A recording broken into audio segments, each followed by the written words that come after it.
founder of Bitcoin, has identified himself as Craig Wright.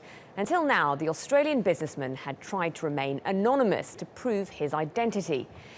Wright also presented 3 media outlets with digital authentication codes for the electronic currency.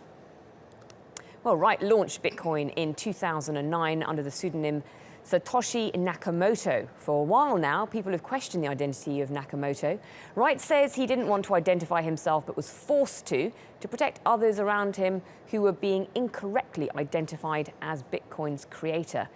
In 2014, Wright was the CEO of a tech company that planned to launch the first Bitcoin bank, but Australian tax authorities prevented it.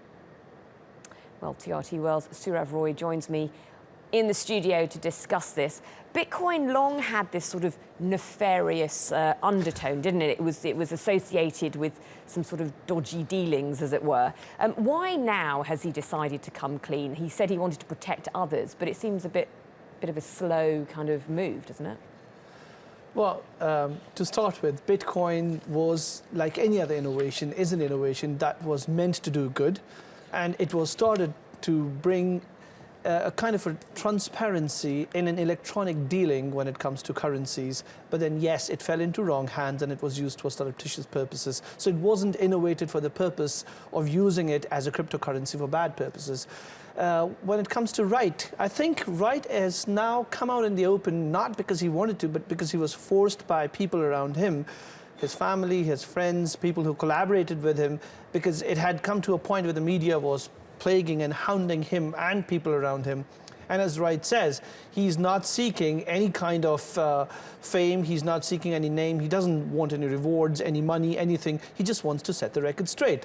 And so setting the record straight means to put his name to the technology, and that's what he's done. But the irony, obviously, when you deny something, it garners more interest. And I have to say, his pseudonym is so much more interesting. But now that his identity is out, Sourav, is it going to change anything for technology? It can. Depending on how much Wright wants to get involved now. Nothing's going to change for Wright because he's already gone on record saying that this is the first and the only time I'm talking to the media. He says, in his own words, he doesn't want to be bobbing in front of television cameras. But he is a man who's remained incognito for a very long time, and nothing will change for him if he remains incognito or doesn't come out in the open for the next 50 years. But what can change, though, is if he takes a proactive interest in furthering the technology of Bitcoin and making it a proper global currency gateway instead of a cryptocurrency gateway, then that can open up doors for banks, for financial institutions, and that can have a parallel payment gateway system for the rest of the world. Sourav Roy, thank you. Very interesting. Thanks. Thank you.